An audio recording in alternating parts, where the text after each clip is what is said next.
Jack Murphy stood at the viewport of the transport ship, watching as the massive structure of the War College of Orion grew larger against the backdrop of stars. The space station was built in the shape of a wheel, with 8 spokes connecting to a central hub. It rotated slowly, creating artificial gravity for the thousands of beings who lived and studied there. Jack adjusted the collar of his Blue Earth Diplomatic Corps uniform. It felt stiff and formal compared to the tactical gear he had worn during his 15 years as an Army Ranger. At 38, he was older than most first-year students at the academy, but Earth's government had specifically requested a veteran with real combat experience for this position. "First time seeing the War College?" asked the transport pilot, a green-skinned Medusan with tentacles carefully arranged around the ship's controls. "First time seeing anything beyond our solar system," Jack admitted. The Medusan's eyes blinked, in a pattern that suggested amusement. "Most species react with more wonder." "I'm saving my wonder for after orientation," Jack said with a small smile. The ship docked with a gentle bump, and Jack gathered his single bag. He had packed light, some clothes, a few books, and a small wooden carving his daughter had made for him. The carving showed a bear standing on its hind legs, a reminder of the Montana wilderness where he had grown up. Jack stepped through the airlock and was met by a slender alien with 4 arms and skin that shifted colors like an octopus. The alien wore a simple white uniform with silver piping. "Human Jack Murphy?" the alien asked in perfect English. "Just Jack is fine," he replied, extending his hand before remembering that handshakes weren't universal. He awkwardly lowered it. "I am Assistant Dean Gitok," the alien said, skin turning a pleasant blue. "I will show you to your quarters and provide your orientation materials." They walked down a wide corridor. Beings of all shapes and sizes moved past them. Some walked on multiple legs, others floated, and a few rolled on specialized devices. Jack noticed how many of them glanced at him with expressions he couldn't read but felt like dismissal. "The War College accepts students from all member worlds of the Galactic Confederation," Gitok explained. "This term we have representatives from 17 species. You are the first human to attend." "Why now?" Jack asked. "Earth has been part of the Confederation for almost 5 years. Gitok's skin rippled with yellow patches. "The Diplomatic Corps felt it was time to include humans in our cultural integration initiatives. The educational aspect is, of course, important as well." Jack heard the unspoken message clearly. He wasn't here because anyone thought humans had military knowledge worth learning. He was a political gesture, a box to check on some diplomat's list. They arrived at his quarters, a simple room with a bed, desk, and small bathroom. The furniture had been adjusted to human proportions. "The welcome reception begins in 3 hours, Gitok said. "Your uniform has been prepared." The assistant dean pointed to a dark blue outfit hanging in the small closet. "Admiral Kazoth, the dean of the college, will introduce all new students." After Gitok left, Jack unpacked his few belongings and studied the tablet he'd been given. It contained maps of the station, class schedules, and basic information about the other species attending the college. He spent the time memorizing names and basic cultural notes. The reception hall was massive, with high ceilings and large windows showing the stars outside. Jack adjusted his new uniform and entered the room, immediately aware of being watched. About 60 beings stood in small groups drinking from containers of various shapes. A tall, blue-skinned alien with sharp features and silver eyes approached the central platform. His uniform was covered in symbols Jack didn't recognize, but they clearly indicated high rank. "Welcome, representatives of the Confederation," the alien said, voice somehow carrying without seeming loud. "I am Admiral Kazoth, dean of this institution. For over 2,000 years, the War College of Orion has trained the finest tactical minds in the galaxy." Kazoth proceeded to introduce each species group, highlighting their civilization's achievements. The Rexians were acknowledged for their fleet formations. The Tulari received nods for their defensive strategies. The Zentari stood tall when their siege tactics were praised. And finally, Kazoth said, his tone shifting slightly, "We welcome our first human student, Jack Murphy of Earth.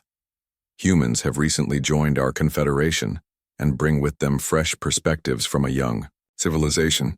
The polite applause felt obligatory. Jack nodded respectfully, maintaining a neutral expression. After the introductions, he found himself alone with a glass of something that looked like water but smelled like mint. He observed the room, noting how the different species interacted. The Vrexians, reptilian beings with scales and various shades of red and orange, kept together in tight formation. The Tulari, six-limbed and insect-like, moved in patterns that seemed almost choreographed. The Zentari, tall and covered in chitinous plates, stood like soldiers even in casual conversation. "They're all showing off, you know," said a voice beside him. Jack turned to see a human woman, about 30 with dark skin and her hair pulled back in a neat bun. "I'm Nala Williams," she said, "xenolinguistics specialist. I've been working at the academy for 2 years. "Jack Murphy," he replied, relieved to see another human face. "Though I guess you knew that from the introduction. Hard to miss. We're still something of a novelty here." Nala sipped her drink. "How much did they tell you before sending you?" "Not much, just that I'd be the first human to attend the War College and that it was important for diplomatic relations." Nala lowered her voice. "Listen, I should warn you, they don't expect much from us. Humanity is seen as barely more than a curiosity at this point, a species that somehow achieved space travel while still fighting among ourselves with relatively primitive weapons." Jack raised an eyebrow. "Primitive? In their view, yes. Most. Confederation species developed energy weapons and unified their planets before venturing into space. They consider projectile weapons and nation-state signs of a primitive civilization." "Interesting assumption," Jack said, watching as a group of Zentari officers demonstrated something with precise hand movements. "My advice? Keep a low profile until you understand the politics here. The War College isn't just about learning tactics, it's about building alliances and proving your species' value to the Confederation." Jack nodded slowly. "Noted, but I'm not here to play politics." "No?" Nala gave him a curious look. "Then why are you here, Jack Murphy?" Before he could answer, Admiral Kazoth appeared beside them. "Human Murphy," the Admiral said. "I trust you. Find your accommodations satisfactory?" "Yes, sir, thank you." "Excellent. Classes begin tomorrow. I must warn you, the pace may be challenging for someone from a younger civilization.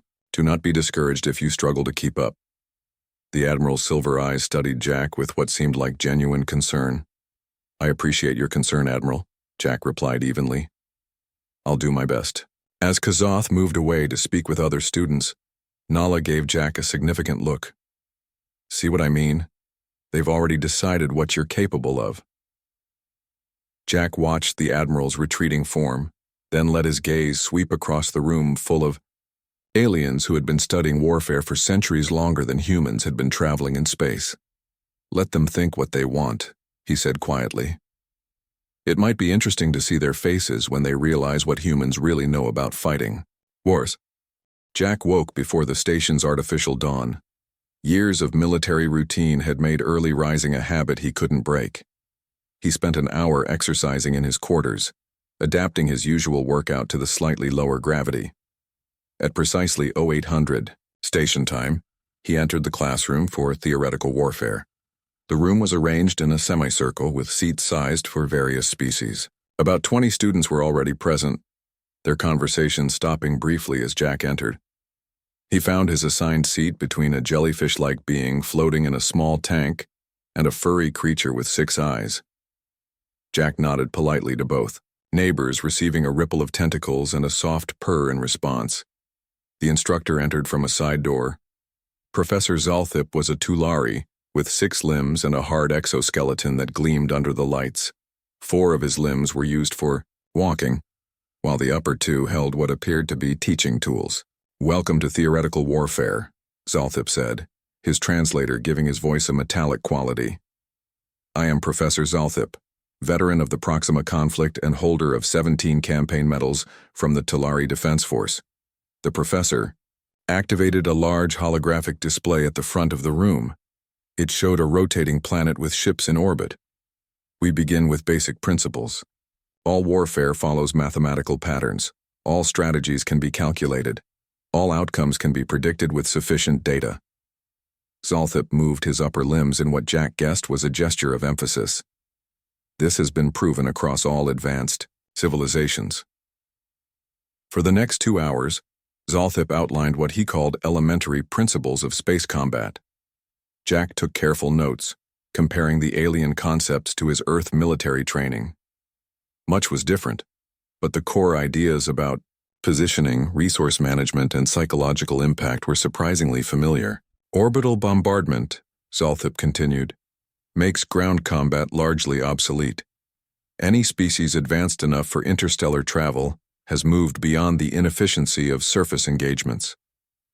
Jack raised his hand, waiting until the professor acknowledged him with a slight tilt of his head. Yes, Human Murphy. With respect, Professor, ground combat remains essential even with orbital superiority. Control of territory often requires physical presence, especially when civilian populations or valuable resources must be protected. The classroom fell silent. Several students turned to stare at Jack. Zalthip's antenna twitched. An interesting perspective, Human Murphy. Perhaps on primitive worlds such strategies still have relevance. However, advanced civilizations have developed more elegant solutions that do not require putting warriors in direct physical danger. Jack started to respond but noticed Nala at the back of the room, subtly shaking her head. He remembered her advice about keeping a low profile and simply nodded. "Thank you for the clarification, Professor," he said politely. After the lecture, students moved to the simulation lab. The large room contained dozens of stations with neural interfaces adapted for different species' physiologies. Today's exercise is a classic siege scenario, Zalthip announced. You will defend an orbital platform against a superior force. Success is measured by survival time. Jack settled into his station, placing the human-adapted neural band around his forehead. The simulation engaged, and he found himself in command of a space station with limited resources, facing an approaching enemy fleet. Most students began deploying energy shields and positioning their limited weapons for maximum effect. Jack took a different approach. He sent out false communications, suggesting his forces were larger than they appeared. He repositioned his shields to create the illusion of weaknesses, then ambushed enemy ships that tried to exploit them. He used the station's maintenance drones to create decoys that drew enemy fire. When the simulation ended, the results appeared on the main display. Most students had lasted between 15 and 20 minutes. Jack's simulation had run for 43 minutes before his station was finally destroyed. Professor Zalthip's exoskeleton clicked as he moved to examine Jack's results. Interesting tactics, Human Murphy. Most unusual. A Vrexian student named Grax, his red scales darkening with what might have been annoyance, spoke up. The human used deception. There is no honor in such methods. Honor is for parades, Jack replied evenly. Survival is for war. A few students made sounds that their translators didn't convert, but Jack thought they might be chuckles. As the class dispersed, a tall human woman approached Jack. She had short blonde hair and wore the uniform of an academy instructor. Lisa Cooper, she introduced herself. I teach xenopsychology and observed today's simulation. Your approach was unorthodox, but effective, Jack pointed out. For a time, yes. Most species evolve beyond such tactics once they achieve interstellar capabilities. Direct confrontation with clearly defined rules of engagement is the civilized approach. Jack considered this. With respect, Instructor Cooper, that sounds like sport, not warfare. The distinction matters less than you might think at higher levels of development. She studied him with genuine curiosity. Where did you learn these tactics? Earth history. From Sun Tzu to Desert Storm, humans have always understood that deception multiplies force. Interesting. Most species discard such approaches as they advance ethically. Or maybe they forget the fundamentals, Jack suggested with a shrug. Cooper seemed about to respond when her communication device chimed. We'll continue this discussion another time, Mr. Murphy. I suspect you'll give us much to talk about. Later, Jack found Nala in the station's dining area. The large room accommodated the dietary needs of all species with separate sections for different environmental requirements. "I heard about your simulation," she said as he sat across from her with a tray of food that approximated Earth cuisine. "Word travels fast here, the instructors are talking. Good or bad? Both. They're surprised by your approach. Some find it fascinating, others disturbing." Nala leaned forward. "The Vrexians particularly disliked your tactics. Their culture values direct confrontation above all. The Zentari, on the other hand, were impressed by your efficiency." Jack took a bite of something that almost tasted like chicken. "I wasn't trying to make a statement. I just solved the problem the way I was trained." "That's exactly what's interesting to them. Your instinctive approach is different from what most species develop." Nala glanced around before continuing more quietly. "Admiral Kazoth has requested your military records from Earth. They won't find much. Most of my operations were classified. That alone will tell them something about humans." Nala pushed her empty plate aside. "Just be careful. You're not just a student here, you're Earth's representative. How you perform will shape how they view all humans." Jack nodded slowly. "I understand. But I won't pretend to be less than I am. I'm not asking you to. Just be aware that every move you make is being watched and analyzed." She stood up. "Get some rest. Tomorrow's classes will be even more challenging." As Jack finished his meal alone, he noticed several students and instructors glancing his way, quickly looking away when he met their eyes. He was making an impression, for better or worse. The question was how to use that to benefit Earth's standing in the Confederation. Back in his quarters, Jack reviewed the next day's curriculum. Advanced propulsion theory and strategic resource allocation, subjects where he had less experience. He would need to work harder in these areas. But the final class of the day was tactical operations, and that was where he knew he could excel. Jack Murphy, the primitive human from a frontier world, was about to show the advanced civilizations of the galaxy what thousands of years of human conflict had taught his species about the art of war. 2 weeks passed quickly at the War College. Jack adapted to the station's rhythm and the demanding class schedule. His performance in technical subjects was average, but in tactical and strategic courses, he consistently scored in the top percentiles. Today marked the beginning of advanced tactical operations, taught by Grand Marshal Zixtor of the Zentari. Jack had heard stories about the Marshal from other students. A decorated commander with over 100 years of service, Zixtor was considered one of the Confederation's premier military minds. Jack entered the classroom and found a seat.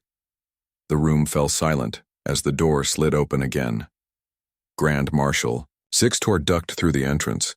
He stood 7 feet tall with a body covered in dark gray chitinous plates. His forearms ended in clawed hands, and his eyes glowed a soft yellow. "I am Grand Marshal Zixtor," he announced without preamble. "I have commanded fleets in 9 major conflicts and served as strategic advisor to the Confederation Security Council. I do not teach theory. I teach victory." The Marshal activated the room's holographic system. A 3-dimensional star map appeared, showing 2 fleets approaching each other near an asteroid field. "This scenario is based on the Battle of Proxima Centauri from the Hive War," Zixtor explained. "The Blue Fleet is outnumbered 3-1. They have limited fuel and ammunition. The Red Fleet has superior technology and numbers." The Marshal turned to face the class, his armored plates clicking softly as he moved. "Your assignment? Take command of the Blue Fleet. Your goal is to minimize losses while acknowledging the mathematical certainty of defeat." Jack studied the hologram carefully, noting the position of the asteroid field and the approach vectors of both fleets. "This situation is mathematically impossible to overcome for the inferior force," the Marshal continued. "The optimal solution is honorable surrender to minimize casualties. In advanced civilizations, we recognize when battle is futile." Jack's hand went up before he could stop himself. The Marshal's yellow eyes fixed on him. "Human Murphy, you have a question?" "With respect, Marshal, I believe there are at least 3 viable counter-strategies that could lead to victory for the Blue Fleet." The classroom fell completely silent. Several students shifted uncomfortably in their seats. The marshal's posture stiffened. "Explain," he commanded. Jack stood and approached the hologram. First strategy. The Blue Fleet could use the asteroid field for cover while launching a series of limited strikes. The goal wouldn't be to destroy the Red Fleet, but to disrupt their formation. Jack manipulated the hologram, showing ships moving through the asteroid field in an unconventional pattern. Second strategy. A feigned retreat drawing the Red Fleet into a pursuit where their numbers become a liability in the dense asteroid field. Blue Fleet could then circle back, cutting off the lead ships from the main force. Jack demonstrated the maneuver, showing how the Red Fleet would naturally spread out during pursuit. Third strategy. Sacrifice 2 ships in suicide runs against the Red Fleet's command vessels. Based on the formation, these 3 ships here must contain the fleet commanders. Without leadership, the numerical advantage becomes disorganized. The marshal's eyes narrowed. These tactics involve deception and sacrifice. They involve using available resources effectively, Jack corrected respectfully. Earth's naval history has many examples of smaller forces defeating larger ones. At Salamis, the Greeks defeated a much larger Persian fleet by choosing favorable terrain. At Trafalgar, Admiral Nelson split his fleet to break the enemy line. At Midway, American forces achieved victory despite being outnumbered by using deception and intelligence. Jack realized he'd been speaking with increased animation and stopped himself. The marshal and the entire class were staring at him. "These were water-navy battles?" the marshal asked finally. "Yes, sir. Before space travel, humans fought on our oceans. The principles remain applicable." "Interesting." The marshal's tone was unreadable. "Take your seat, Human Murphy." For the remainder of the class, Zixtor discussed conventional Confederation tactics for the scenario. But Jack noticed the marshal occasionally glancing at him with what might have been curiosity. After class, a Vrexian student named Grax approached Jack in the corridor. His red scales gleamed under the station lights. "Your suggestions were unexpected," Grax said.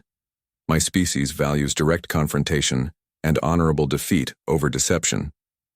"Different evolutionary paths lead to different approaches," Jack replied. "Humans evolved as persistence hunters on a dangerous planet with many predators. We learned to use our minds to overcome physical disadvantages." Grax's vertical pupils widened slightly. "Your species fights differently than ours." "We've had a lot of practice," Jack replied simply. In the faculty wing of the station, Admiral Kazoth was meeting with several instructors, including Professor Zalthip, Instructor Cooper, and Grand Marshal Zixtor. "The human continues to display unusual aptitude," Zalthip reported. "His solutions often involve unconventional approaches that our tactical systems rank as suboptimal, yet they achieve surprising results."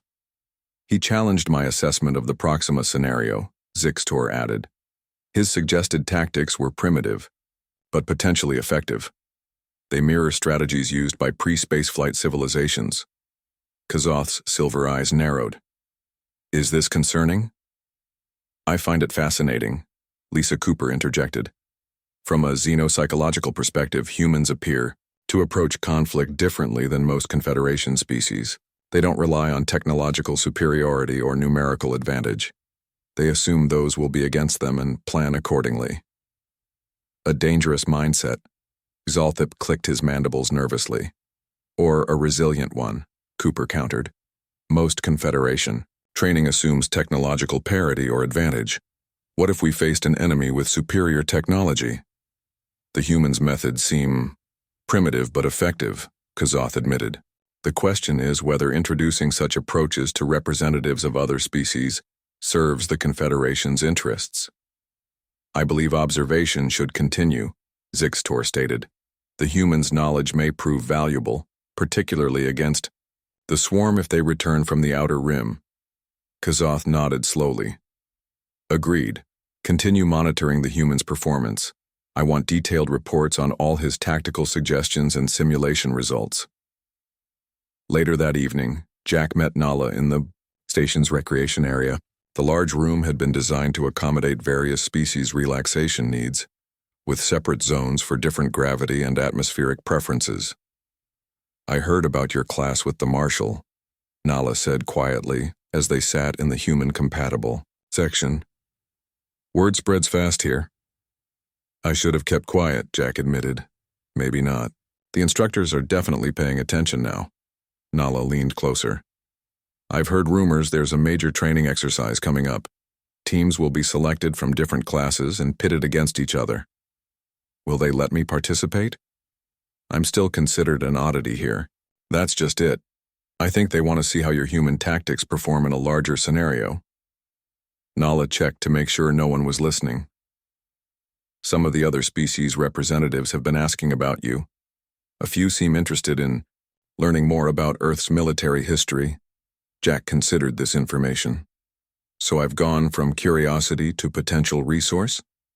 Something like that. Just be careful. Not everyone sees human military thinking as a good thing.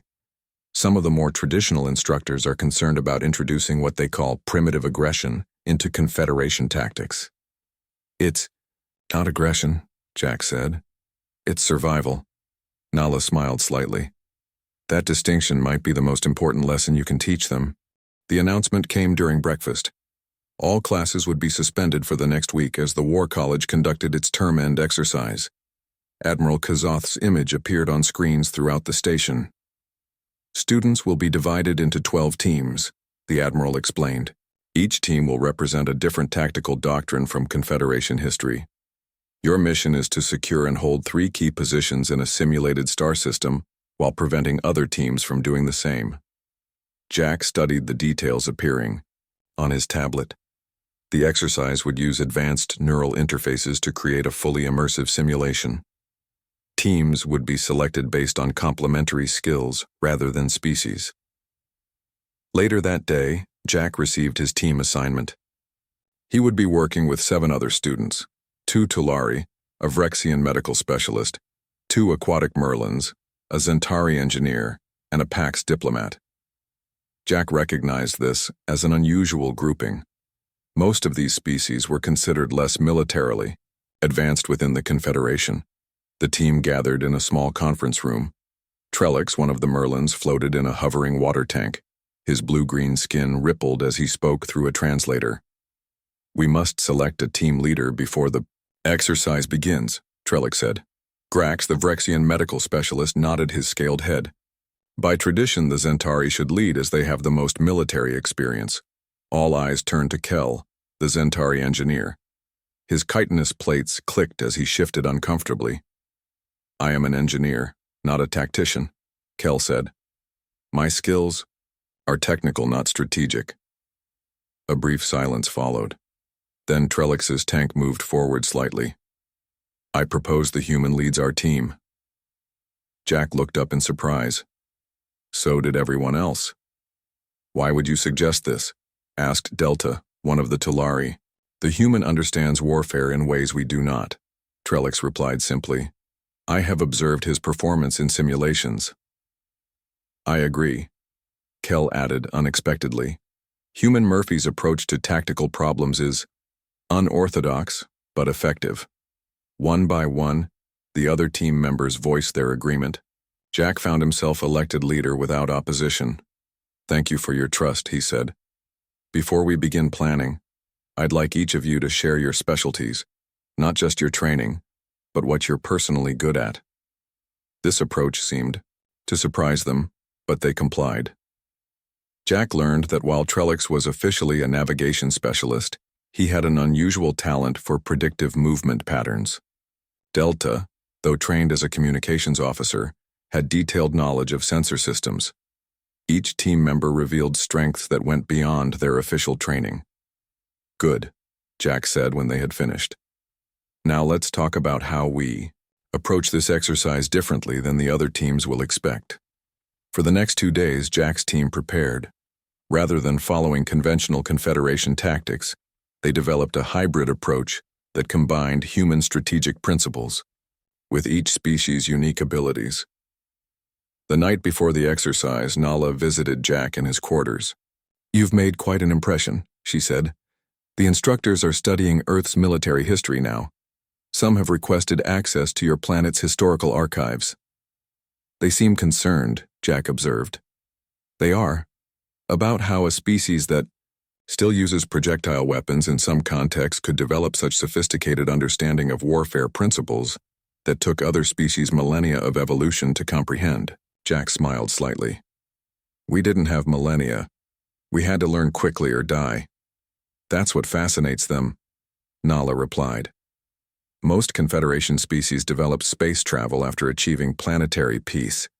Humans reached the stars while still divided into nations. Different evolutionary path. Exactly. And now they're wondering what other surprises humans might bring to the Confederation. Nala's expression grew serious. This exercise is more important than you realize. It's not just a training simulation. It's a test of human military thinking. The next morning, Jack and his team reported to the simulation chamber. The large room contained neural interface pods adapted for each species. Technicians helped them connect to the system. Remember our plan, Jack said before they separated. Communication is key. Don't try to be heroes. Work together. The simulation began. Jack found himself on the bridge of a small but fast scout ship. His team commanded 3 vessels, a scout, a medium cruiser, and a support ship. The neural interface made everything feel completely real. The simulated star system contained 5 planets, numerous moons, and 3 strategic positions marked as objectives. According to the briefing, 11 other teams were pursuing the same goals. All ships reporting ready, Human Murphy, Delta said from her communications station. Good. Begin Operation Misdirection, Jack ordered. Instead of heading directly for any of the objectives, Jack's team sent false communications suggesting they were targeting Position Alpha.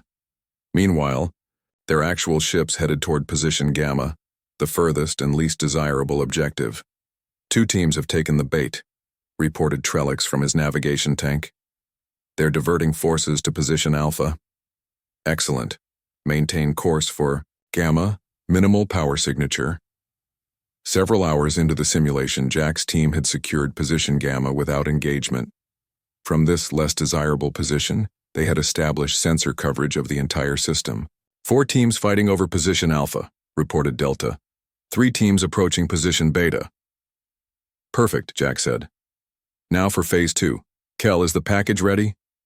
The Zentari engineer nodded. Drone swarm prepared, sensor masks calibrated. Launch. Hundreds of small drones barely larger than insects deployed from their ships. Using minimal power, the drones spread throughout the system, providing Jack's team with unprecedented battlefield awareness. Team 5 has taken heavy damage at Alpha, Delta reported. Team 8 has secured Beta but is low on resources. Jack studied the tactical display. Now we move. Trellix, plot an approach to Beta that keeps us in the shadow of the 4th planet. Delta, prepare the false communications burst. Grax, ready the medical bay for potential casualties. As their ships moved silently toward Position Beta, they broadcast false communications suggesting that 3 different teams were approaching from different directions. The team holding Beta panicked and split their forces to defend against these phantom attacks.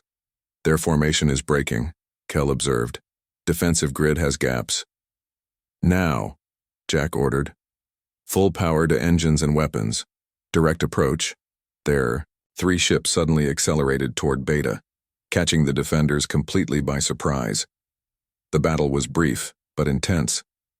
Within 20 minutes, Jack's team had secured their second objective. In the faculty observation room, Admiral Kazoth watched with several other instructors. Remarkable, Professor Zalthip commented. The humans team is using tactics that don't appear in any Confederation manual. Deception, misdirection, and precise timing, Lisa Cooper noted. Classic human warfare principles applied to space combat. Grand Marshal Zixtor's yellow eyes narrowed. They secured 2 objectives with minimal casualties. No other team has managed more than 1. And they did it with one of the least militarily experienced teams, Kazoth added. The human is adapting our technology to strategies his species developed before they even left their planet's surface.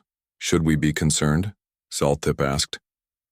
No, Zixtor answered after a moment's consideration. We should be learning. Back in the simulation, Jack's team prepared for their most ambitious move yet. With 2 positions secured and their drone network providing complete battlefield awareness, they were ready to attempt something no team had ever accomplished in the history of the War College exercises.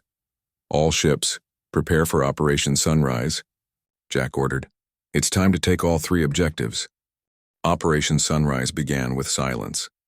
Jack's team cut all communications and powered down their ships at positions Beta and Gamma. To the other teams, it appeared they were consolidating their gains and taking a defensive posture. Status of the drone network? Jack asked quietly, as if someone might overhear even in the simulation. 97% coverage, Kel replied. We can see every ship in the system. Jack studied the tactical display. 4 teams were still fighting over position Alpha, their resources dwindling. None had noticed the small maintenance drones that Jack's team had modified and sent to attach to their ships' hulls. Begin Phase 1, Jack ordered. Delta sent a coded signal. Throughout the star system, the attached drones activated, broadcasting conflicting identification signals. Ships that were allies suddenly appeared as enemies on each other's sensors. Confusion spreading through Alpha, Trellix reported, his water tank bubbling with excitement. 3 ships firing on their own teammates. Now Phase 2, Jack said. Grax, deploy medical drones. The Vrexian medical officer activated a special set of drones. Unlike the others, these broadcast emergency medical signals, a universal distress. Call that by Confederation law all ships were obligated to respond to. Medical emergency signals appearing at multiple locations, Delta confirmed. Teams are diverting ships to investigate. Perfect. Jack turned to the Talari engineer. Delta, time for your specialty. Begin sensor ghosts. Delta's 4 hands moved quickly over her console. The drone network began projecting false sensor readings throughout the system. Phantom ships appeared and disappeared. Weapon signatures flashed where no weapons had fired. In the observation room, the faculty watched in amazement.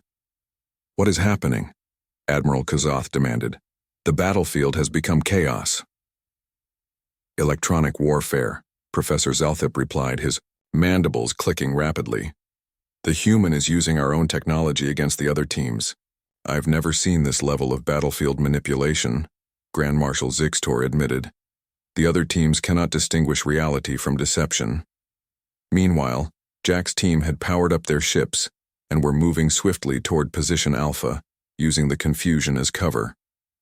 Teams 7 and 3 have completely withdrawn from Alpha, Trellix reported. Teams 1 and 11 are firing on each other. Approach vector clear, Kel added. No defensive measures detected. Take us in, Jack ordered. Weapons ready, but hold fire, unless absolutely necessary. Their 3 ships slipped into Position Alpha's perimeter unopposed. The 2 remaining enemy teams were too busy fighting each other to notice the new arrivals. Position Alpha secured, Delta announced with disbelief in her voice. We control all 3 objectives. A moment later, the simulation ended. The neural interfaces disconnected, and Jack found himself back in the pod room. The other members of his team were emerging from their pods, expressions of surprise and triumph on their various alien faces. Did we really win? Trellix asked, his water tank bubbling excitedly. We did, Jack confirmed with a smile. Operation Sunrise worked perfectly. The station's intercom activated. All exercise participants report to the main auditorium for debriefing. The large auditorium was filled with students from all 12 teams. A buzz of conversation filled the room, much of it centered on the unexpected outcome of the exercise. Jack's team entered and found seats together, receiving curious and sometimes resentful looks from other students. Admiral Kazoth took the central platform, flanked by the college's senior instructors. The room fell silent. The exercise has concluded, the Admiral announced. For the first time in the history of the War College, a single team has secured all 3 objectives. Murmurs spread through the crowd. Team 8, led by Human Jack Murphy, achieved this unprecedented result with minimal casualties and resource expenditure. The Admiral's silver eyes fixed on Jack. Their methods were unconventional. Grand Marshal Zixtor stepped forward. The exercise results will be analyzed in detail over the coming days. All teams performed admirably, but Team 8 demonstrated a level of strategic innovation that merits special recognition. After the formal debriefing, Jack found himself surrounded by instructors and students alike, all asking questions about his tactical decisions. He answered patiently, explaining the principles behind Operation Sunrise. Later that evening, Jack was summoned to Admiral Kazoth's office. The Admiral was not alone. Grand Marshal Zixtor, Professor Zalthip, and several other senior instructors were present, along with a human Jack didn't recognize, a middle-aged man with graying hair and the insignia of Earth's diplomatic corps. "Human Murphy," Admiral Kazoth began formally, "your performance in the exercise has raised important questions about human military doctrine and its potential value to the Confederation." The unknown human stepped forward. "Jack Murphy, I'm Greg Peterson, Earth's liaison to the Confederation Defense Committee. Your success here has opened doors we've been trying to access for years." Jack looked around the room. "I'm not sure I understand." Grand Marshal Zixtor's yellow eyes fixed on Jack. "Human Murphy, your species has been spacefaring for less than 2 centuries, yet you display mastery of concepts that should be beyond your development stage. Explain." Jack considered his words carefully. "With respect, Marshal, humans didn't develop in the same evolutionary path as most Confederation species. We evolved as persistence predators on a highly competitive world with dozens of apex species. Our history is filled with constant conflict, tribe against tribe, nation against nation." He paused, looking around at the alien faces. "While most species developed beyond warfare as they advanced, we developed warfare as we advanced. We had two. Earth has never known true planetary peace. Even now, with unified space exploration, our planet maintains separate nations with separate militaries. A dangerous approach," Professor Zalthip commented. "But an effective one," Admiral Kazoth countered. "The humans' methods achieved results that our conventional tactics could not. That is why we have reached a decision," Marshal Zixtor announced. "The War College will now include Earth military history as a required course for all tactical students." Jack blinked in surprise. "Sir?" Peterson smiled. "They want you to teach it, Jack. You've just become the first human instructor at the Galactic War College." "This is unprecedented," Admiral Kazoth admitted. "But so were your results in the exercise. The Confederation faces threats from beyond our borders. The swarm may return. The void entities grow bolder. We need new tactical thinking." After the meeting, Jack found Nala waiting outside. Her expression told him she already knew. "So the student becomes the teacher," she said with a smile. Jack shrugged. "They wanted to understand humans. Nothing explains us better than how we fight. And how we make peace," Nala added. "Don't forget to teach them that part too." Later, that night, Admiral Kazoth sent a priority communication to the Confederation Security Council. The message was brief, but would forever change the Confederation's approach to military doctrine. Recommendation: accelerate human integration into Confederation defense forces. Their natural aptitude for warfare represents both opportunity and concern. These humans casually master what took us generations to understand. Perhaps most disturbing is not their capacity for violence, but how easily they set it aside when no longer needed. I believe they call it peace through strength, a concept our civilization would be wise to explore. Jack Murphy, former Army Ranger from Montana, stood at the viewport of the War College, watching the stars. He had come to learn but would remain to teach. Earth's first steps into the galactic community had been tentative, their status uncertain. Now, ironically, it would be humanity's understanding of warfare that would secure their place among the stars. Not because humans were inherently violent, but because they understood conflict in ways other species had forgotten, and with that understanding came the wisdom to prevent it when possible and win it when necessary.